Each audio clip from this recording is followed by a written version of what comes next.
Okay, so when we're like coming back here, the really cool thing about something that we're talking about this week is something that's like facing, like a ballot initiative in California, right? So we'll start talking about a little bit about bail, right?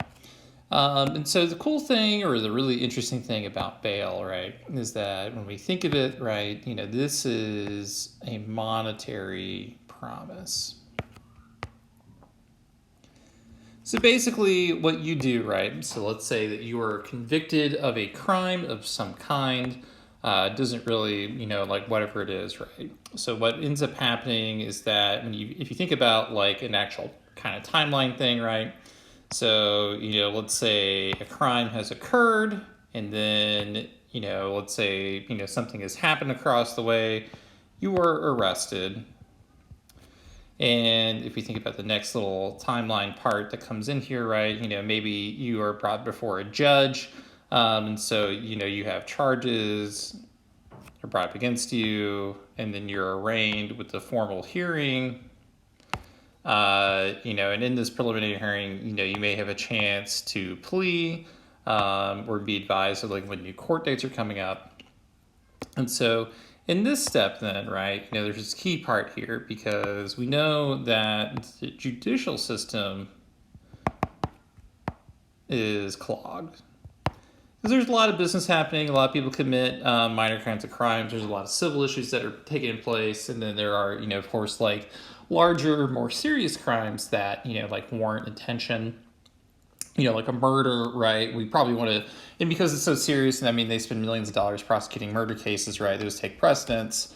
And so it's likely that, if you face some sort of crime or some other issue like that, there's going to be a substantial time until appearance. So even though, like, let's say that you've committed a some kind of big crime or something like that, who knows exactly, right? There's going to be this big time delay. So there are two paths that can happen, right? So path one is, if you are caught and you are suspected of committing a crime, the police have conducted a preliminary investigation, there's probable cause that to arrest you, they can hold you. So pathway one, right, is for you to sit in jail. And if you think about what happens if you sit in jail, right, there's a lot of reasons why this is maybe not good. This has implications for, like losing your job, right? Because if you are sitting in, a lot of times, like if your jail sentence is coming out for, a few months ahead in the future, 3-4 months, right? Can you imagine not showing up to work for 3 or 4 months? It's really not good, right? Really, really not good. And this is especially complicated if you are like a member of a family. You either have a family to raise, you have children to raise, you're the one putting food on the table, whoever you are in the family, or you have to care for an elderly person or something, right? It's really important to have that job, so being locked up is kind of a problem, right? If you were also in here, you could, lose, a spouse or friendship because they're like, oh, you never pay me any attention anymore. What happened? I thought we had something special. Then you disappeared for like 3 months. You ghosted me, right? Like, I mean, like, if you've ever been ghosted before, right? Usually, after a couple days, like you're done. Can you imagine being ghosted for 3 months and then expecting things are okay? Of course not, right? If you're willing to be ghosted for 3 months, I mean, like, well, you know what? Hey, that's your business, right? Don't let me tell you how to live your life. You're sitting in jail also, there is this reputation that comes out, right? In that, you are, must have done something serious because you didn't get out. You're still being held in jail, all that good stuff. It's also harder to, mount a defense to whatever crime you're accused of because you're locked in. You can't really very easily meet with a lawyer. The lawyer has to come and make appointments to visit you in jail. And so there's a lot of like different reasons why it may not necessarily be good or great. Now, there's another path then is that we will draw is that you can have pretrial release is what we'll kind of think about. So, ahead of your trial, ahead of the main ceremony, there's pretrial release, right? Release.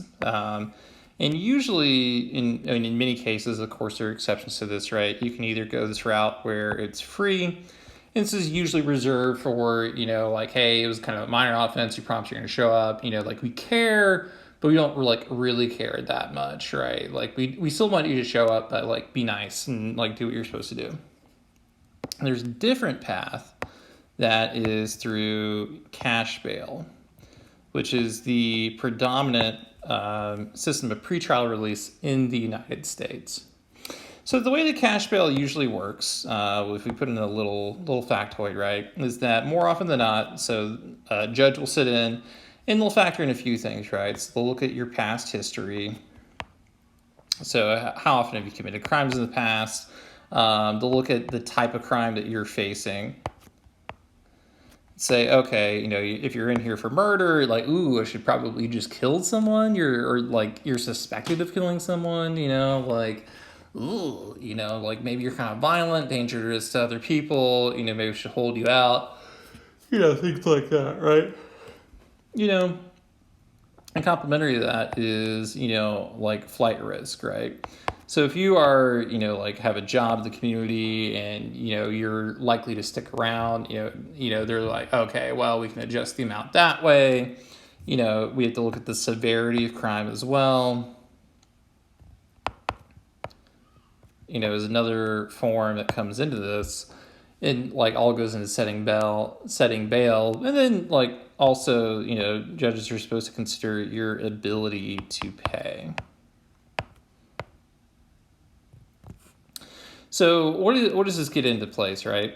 So a judge then is looking at, or a hearing officer, depending on where you're at, will come into a judgment, right? And they will make this pronouncement that, you know what, in order to pay for your freedom, which is basically what you're doing, pay for freedom ahead of trial.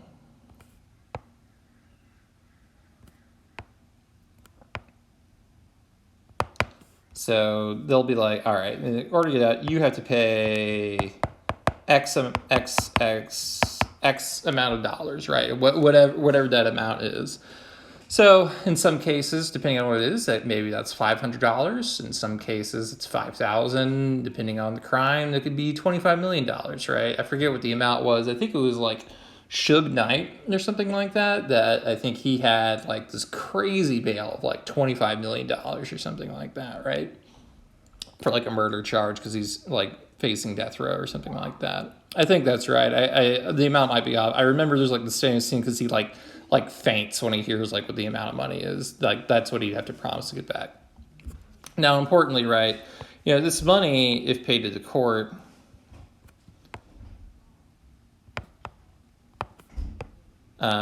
what this will end up doing is that like you get it back minus administration fees for the most part, right?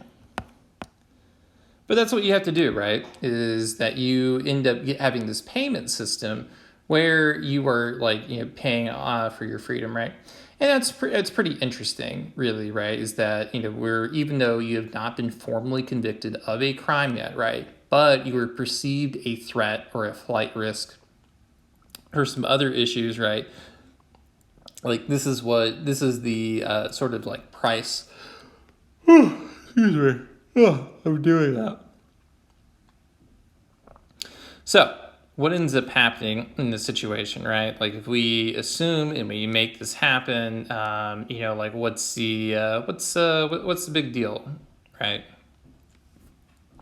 So the big thing to keep in mind then is that with this money paid, you're paying for your freedom. So like a really important question you should ask, right? Not that I think you guys are like bad people or would do anything kind of bad, right? But if you needed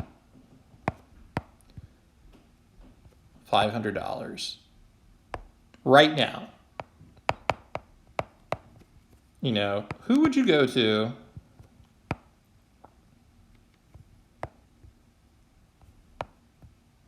So you're going to your mom or dad, or you going to a friend, or you going to another family member?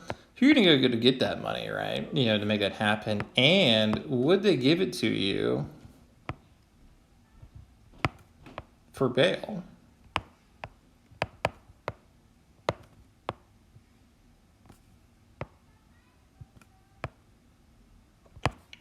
So if you believe that, you know, you may have done something, or that you know, are like worth like, you know, like if someone would give you like $500 to do that. Moreover, right, what happens if that amount is $5,000, or if the amount's $50,000, right? Do you know anyone who has that amount of cash on hand? I mean, like, I have no idea. I would say no. I have no idea who has like 50K on hand, right? Like, hopefully, like, if I know someone like that, like, I could maybe like handle it myself or something. Who knows? So, what exactly is the point of this then? So we assume this is happening. If we assume that as people's coming up, right, this can create a problem for those who are accused of crimes, right? Because, you know, one of the biggest thing is, right, like, you know, there are people in this world that it doesn't matter if it's $500 or if it's $5,000 or $50,000, right? Like if you don't have the money, you don't have the money. And so, even though that this is a promise then, right? So what ends up happening is that, you know, we are making promises, you know, based on cash. And what ends up happening is that, assuming you can pay and retrieve money, you know, we are more likely to trust you. So we have a situation in society where, you know, we have more faith in people because they earn more money than others, than anything else, right? Which is kind of like bizarre to think about, is that you are more believed or trusted if you can pay, rather than someone who maybe is perhaps just as trustworthy, right? But because they can't pay, you're not as trusted, right? And you have to pay for your freedom ahead of trial before you've even been convicted of a crime, assuming that you would end up getting convicted, right? What an interesting like little puzzle this is, right? So what does this mean? What does this lead to, right? So this has often led to, in many states, and of course this is not true for every state, this is not true for all states, and this is, you know, not necessarily universal, is that this has led to the advancement. It's not writing. Advancement of cash bail and commercial bail bonds people.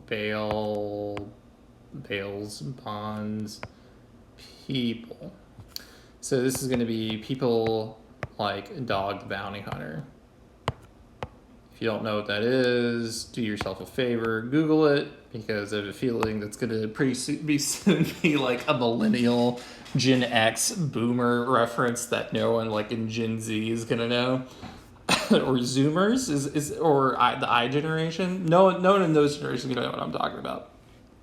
But we started talking about like Dog the Bounty Hunter kind of people. So what ends up happening, the way that this is often structured, right? So let's say that you are here and you have your hands and you have these orange cuffs on, right? And you're kind of stuck into jail. You need to get out, right? So there's a lot of pressure on you. So pressure's weighing in is that, you know, let's say you have baby mama, or your wife or partner, your baby daddy, perhaps. Who knows? Who knows what the situation is? Maybe it's a friend that you're trying to tear. Maybe it's this grandparent that you are in charge of, right? You have this pressure of getting money, right? You have this pressure of getting a job and keeping your employment. You have, you know, maybe you're a successful business person and you have deadlines to get this deal going in China, right? Like whatever, right? People face these external pressures I guess we're just going to put partner here. We have these external pressures face on us, because maybe you went to New Orleans and you had a wild time, and you know what, like you shouldn't have done some stuff, but you got to face like what happened. Who knows what's happening with you. So what ends up happening in this process, right, is that we have all these external pressures that are facing someone in their lifetime. So, but the thing is, right, because judge sets bail for an amount of money, right? It's not the money that you have on hand. Maybe people don't pay it. What a commercial bails bond person is going to do. So if we go here, right, you have the bail bonds person. So the bail person, we'll call this person, we'll call him, Rick, maybe? We'll call him Rick. Rick is in red. He offers up a deal for you, right? For what's happening for you in your situation, in your time of need, in these unprecedented times. Basically, Rick will come up to you and say, okay, well, you know what? Your bail was set at $10,000, right? That's what it's going to cost to get out. I know you don't have $10,000, but I'm willing to cut a deal with you, right? So I know you don't have the $10,000, but if you pay me $1,000, right, upfront, straight cash, maybe you're going to put a loan out on your car. Maybe you are, instead of a loan out on a car, you're going to put up something on your house. Maybe, you just have some other kind of loan or some other property. Maybe it's your boat that you have, whatever. If you give me this $1,000, right, you're going to forfeit it. So, that's the fee I'm going to charge for the service. So you forfeit this $1,000. I'll cover the other $9,000.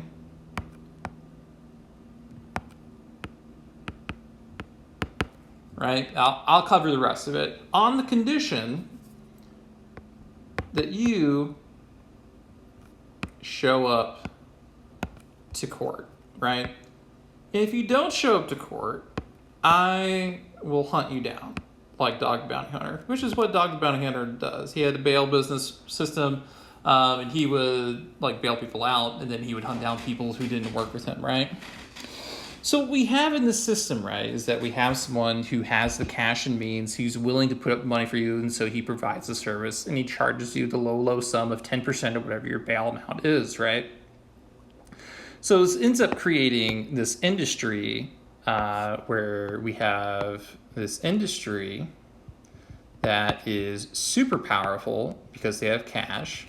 They can really leverage a lot of people because they pull up on I don't know how you're going to pay for your children. How are you going to watch out for your kids? How are you going to do something, pay for, your life, right? And they're willing to give you the money, right? But cash is powerful in the sense that you get, because you get the money back, or because $1,000 is a lot, or paying the rest is kind of a lot of money, right? It is a huge incentive to come back. So they operate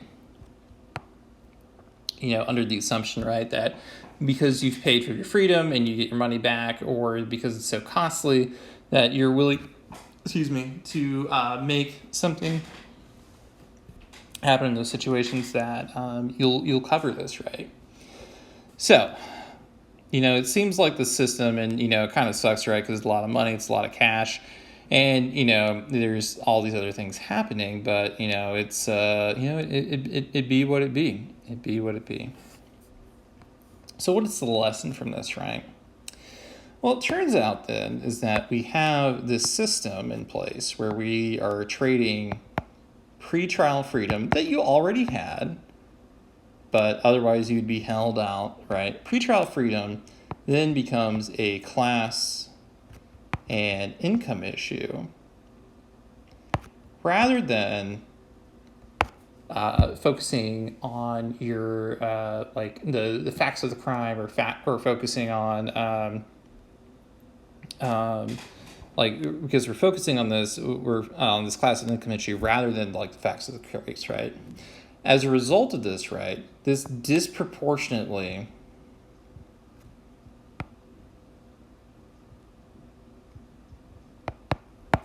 harms poor people, right? Or people, not necessarily poor, but people who, really don't have a lot of cash on hand. Most people in this country are living paycheck to paycheck anyway. And so the fact that you may have a situation where people are unlikely to be able to pay, or they're unlikely to be able to cover some other means, right, end up having to make a decision, right, in this case.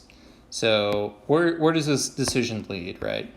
So in pathway 1, this decision is going to lead, you're going to hang out in jail for an extended period of time. If you're homeless and you didn't have food and you end up getting medical treatment and like other dental work while you're in jail, maybe that's like a good idea for you, right? But for a lot of other people, that's really not desirable, because who wants to be in jail for that time? Having interned in a jail for a couple of weeks and not actually doing time in the jail, while awaiting trial, I can tell you, it's not really my top favorite thing to do, right? Like there are other things I would want to do, right? But it ends up, when you end up going to jail, right, we've already discussed like the harms it is to personal relationships, to your own status in society, and things like that, right? So, it really isn't good for anyone in jail. At the same time, though, because these are poor people who may consider, maybe taking jail and waiting and facing these other harms, you also have situations where there is leverage. So because there is so much against you as a person who is currently in jail, who is maybe separated from other parts of, like, their friends and family and such like that, that it becomes a problem. And so what ends up happening then is that people are more likely to plea out. And so what they'll end up doing is that they'll plea out to a lesser included charge, maybe one that they can get away from, maybe one that they can live with at severe penalties, in exchange for, like a lesser reduced sentence.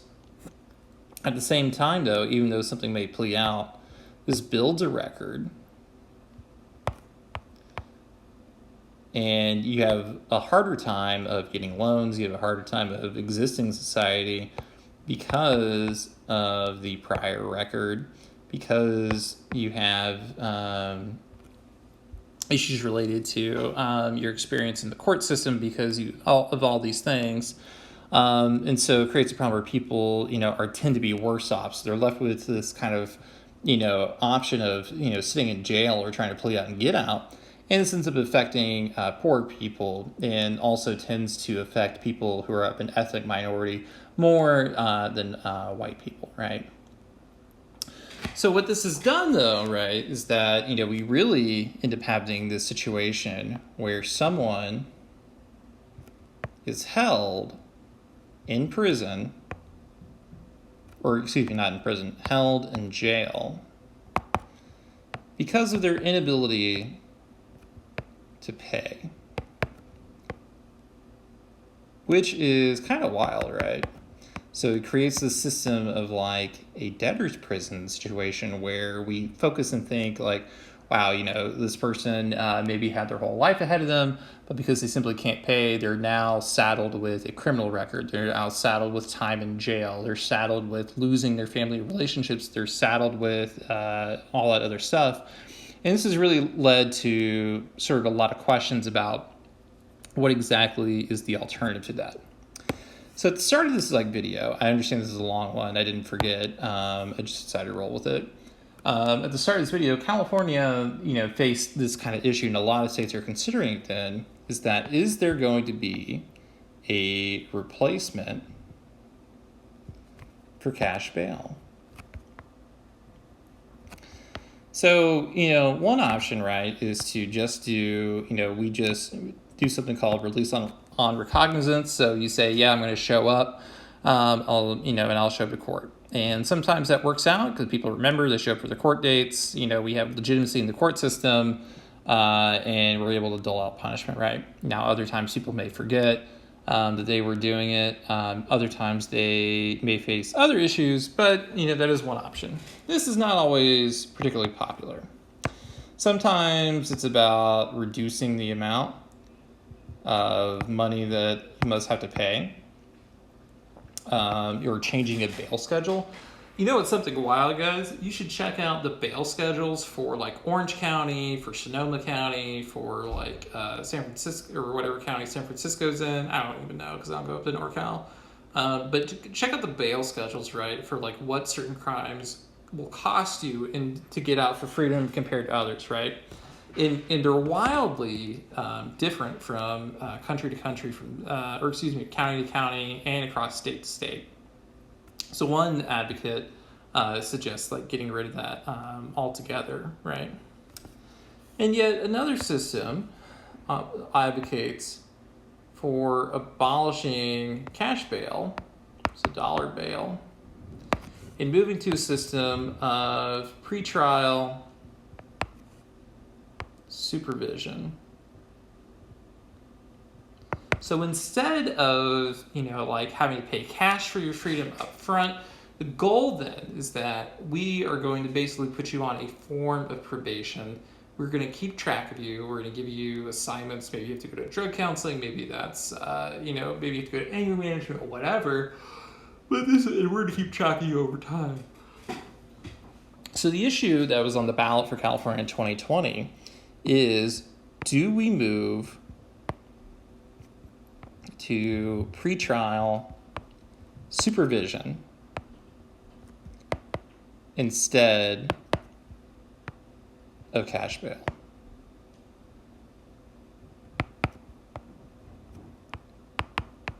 So the logic in thinking then is that because if the first thing that would end up happening, right, is that we cut out this cash issue, right? So no longer are you being held simply because of your inability to pay. No longer are you being held in, because of financial reasons. No longer are you beholden to a bail system that relies on profiting off of people's freedom, right? So we're going to cut that out, right, completely, right? We give people the opportunity to come back without cash promise, right? And while they're out there, they may have to engage in some treatment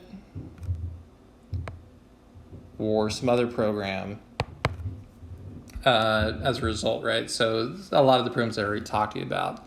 So in this case, then, it is going to be a probation light-like sentence, right? That is often modeled.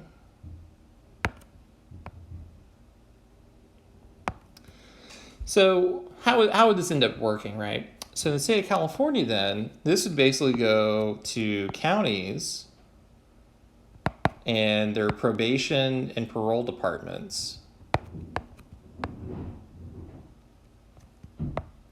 would be in charge of going through, going in and talking to people, being like, okay, you're clear to, go out. Are you going to your treatment center? Are you going to and talking to, other folks?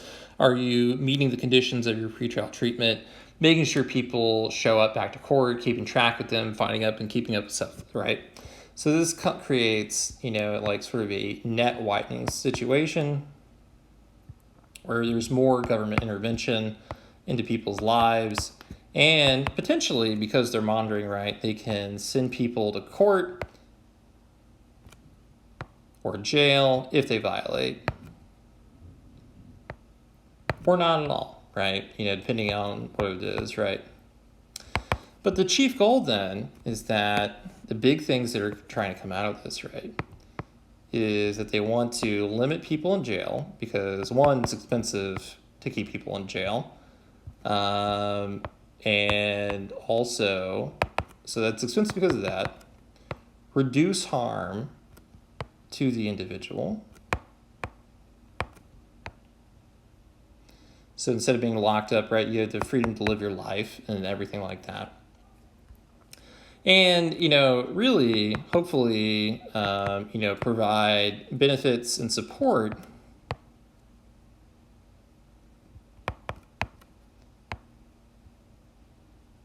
to an individual that they may have not have otherwise had or would not get by doing a cash bail system, right? So this is like, really something interesting because it would completely revamp the way that we handle people who are released pre-trial going into prison, right? And there's really something that's interesting about, like, what do we do in that situation? Is this the right thing to do? And is there a better way to do it? I think this would be a fabulous packback question, so I kind of hope to see more of this going on and happening for y'all later. But for now, I think this video has gone long enough, and so I'll end it here, and I'll see you guys in the